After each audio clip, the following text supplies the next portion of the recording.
میرے ملک کی سرحدوں کی حفاظت کے لیے چنا ہے. ہم بے شک تیار ہوتے ہیں تو بھیجتے ہیں بچوں کو, ٹھیک ہے نا, اور بچوں کی اپنی بھی خواہش ہوتی ہے, تو ہم نے اس کی خواہش کا احترام کیا, تو ہم نے اللہ کے سپرد کیا.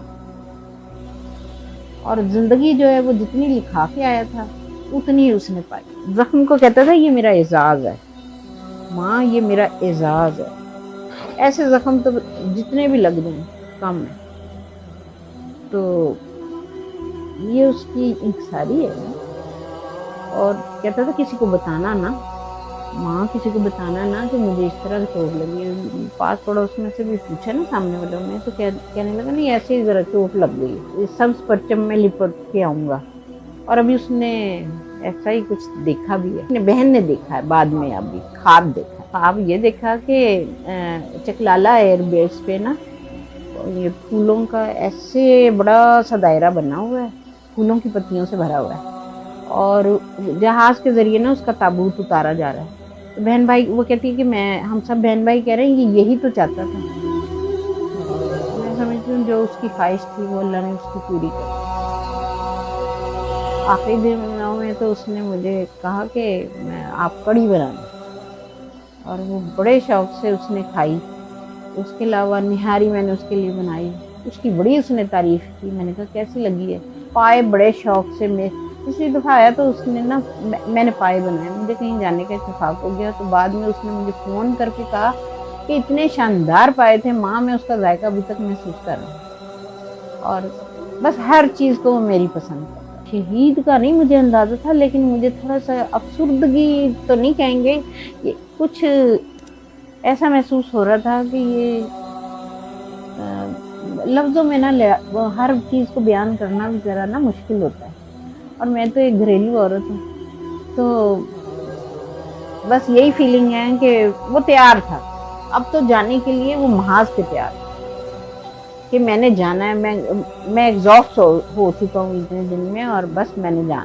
اور میں بھی تیاریوں میں اس کی لگی ہوئی تھی کہ یہ بھی کام ہو جائے, اس کا یہ بھی کام ہو جائے, اس کا اچھا یہ کھانے بھی سارے کھا لے جو جو اسے پسند ہیں. پھر تو ظاہر آئے گا تو تبھی یہ ہوگا. شہادت کی خبر نہیں, ہمیں پہلے تو اس کی طبیعت کی خرابی کی خبر آئی. تو وہ میری بہو نیچے ہوتی ہے, اس نے مجھے آہستہ آہستہ میرا ذہن بنایا. اور مجھے نہیں پتا تھا کہ فادر اور بھائی تو جا ہی چکے ہیں, مجھے اندازہ نہیں تھا. یہ مجھے بغیر بتائے جو ہے نا, بڑے بیٹے نے بلایا تو بغیر بتائے جو ہے چلے گئے. ان کی چائے کا ٹائم ہوتا ہے 5 بجے, تو میں کہہ رہی ہوں چائے بھی نہیں پی. لیکن انہوں نے ایک دوست کی طرف بھی جانا تھا, تو میں نے کہا شاید ادھر پروگرام بن گیا, دونوں باپ بیٹے ادھر گئے. تو میں ابھی گھوما کیفیت میں تھی, تو بے چینی سی ہوئی. میں باہر بھی کھڑی ہوئی جا کے تھوڑی دیر کے لیے, خاص ہمارے یہ خاتون ہیں تو ان سے میری سلام دعا آئی, مگر بے چینی تھی اندر. وہ اندر گئی کمرے میں, جا کے میں تھوڑا سا ایسے لیٹ گئی.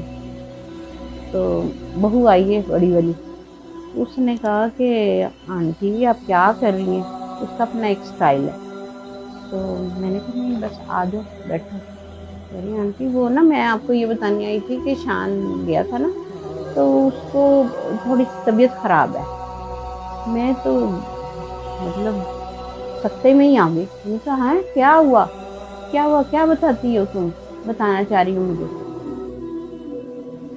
تب اس نے کہا کہ وہ سی ایم ایچ لے کے گئے پاپا اور وہ اس کا ہسبینڈ اور میرا چھوٹا بیٹا. پھر تو ظاہر ہے ایک ماں پہ جو گزر سکتی ہے, جو وہ محسوس کر سکتی ہے, برداشت کیا.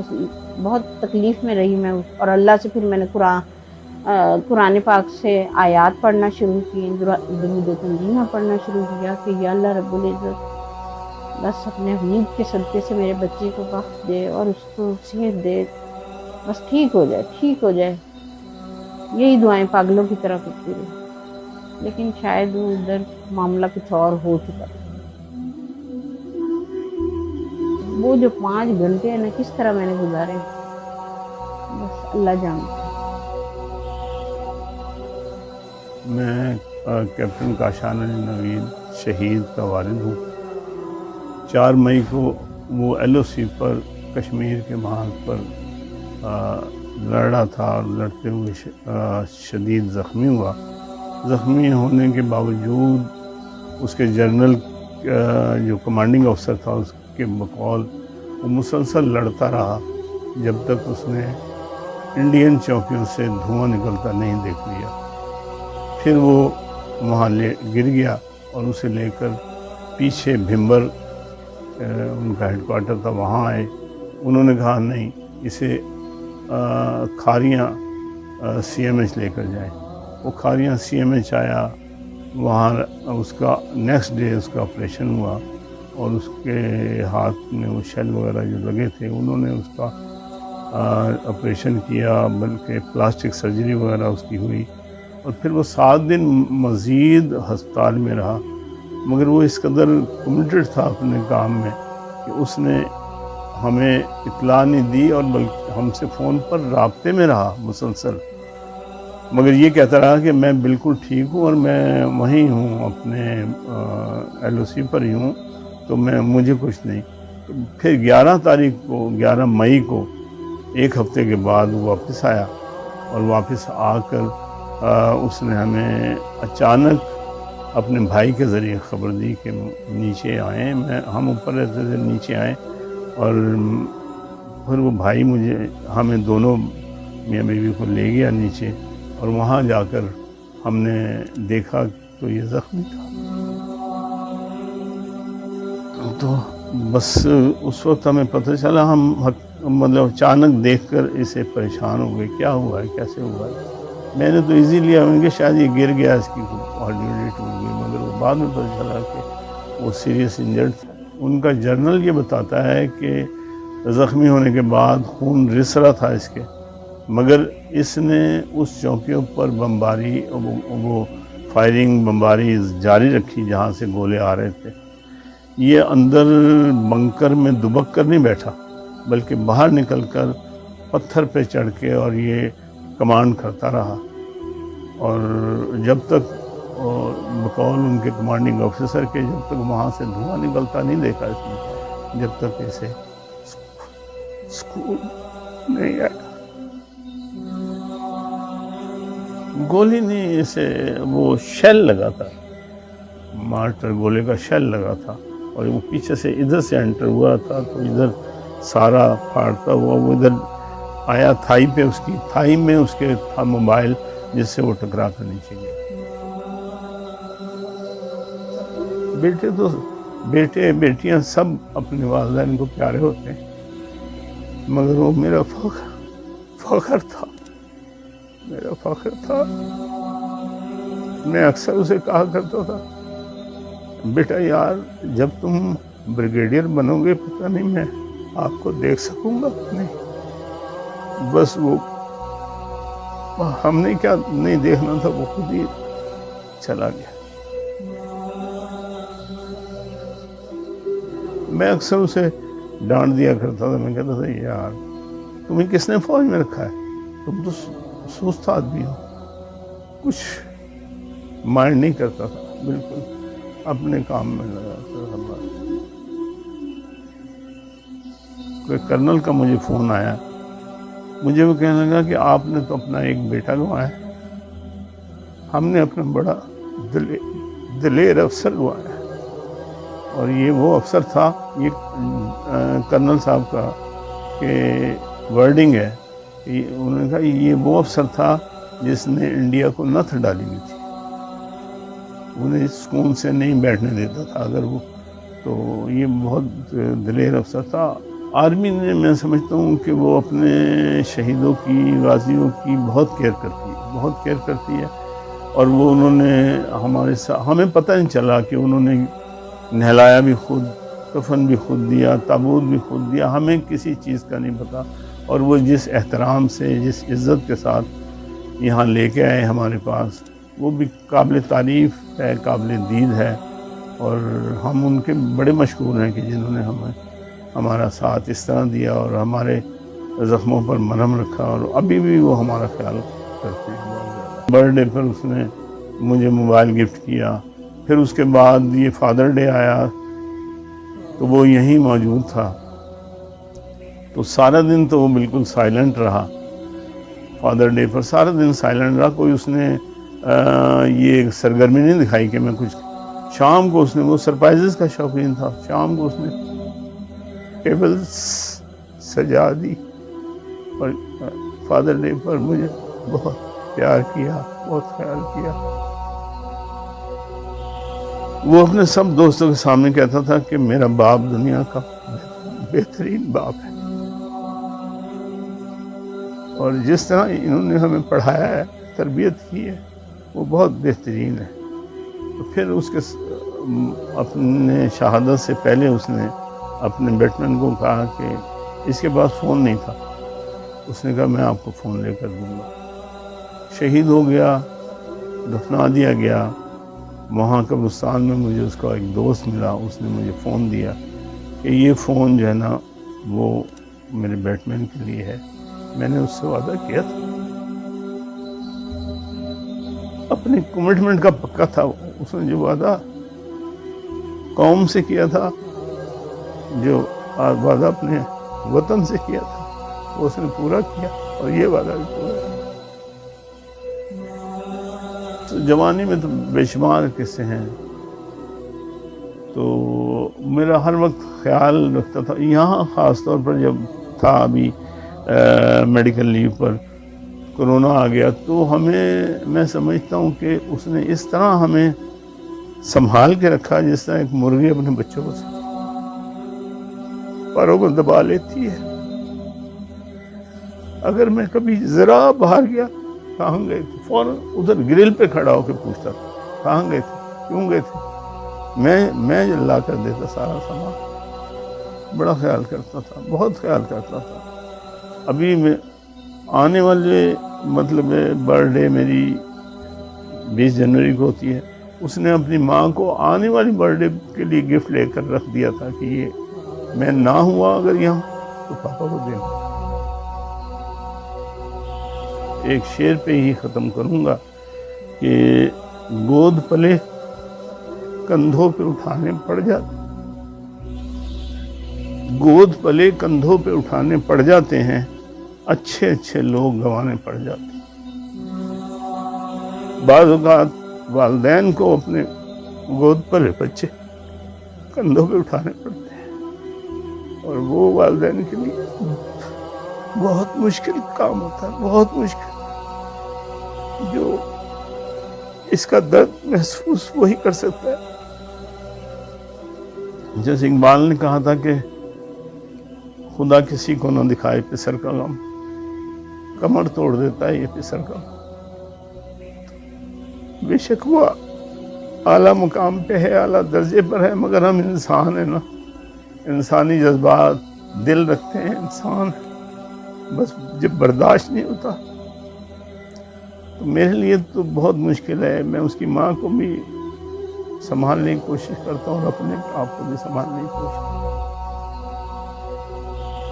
اس وقت جو میرا فخر ہے اور میرا تعارف ہے وہ میرا بھائی ہے، کیپٹن کاشان علی نوید شہید کی میں بڑی بہن ہوں. بہن بھائیوں کے تعلق کی آپ بات کر رہے ہیں. ایک بہن بھائی تو ایک گلدستہ ہوتا ہے، ہر بہن اور بھائی کی ایک اپنی حیثیت ہوتی ہے اور اپنی شخصیت ہوتی ہے، اور وہ سب مل جل کر ہی ایک پورا گلدستہ، ایک گارڈن بنتے ہیں. ماں باپ اس کی جو ہے آبیاری کرتے ہیں. تو وہ کہتا تھا میری خواہش ہے کہ جب میں شہید ہوں تو پاکستان کے جھنڈے میں مجھے لپیٹا جائے، مجھے جھنڈا ملے.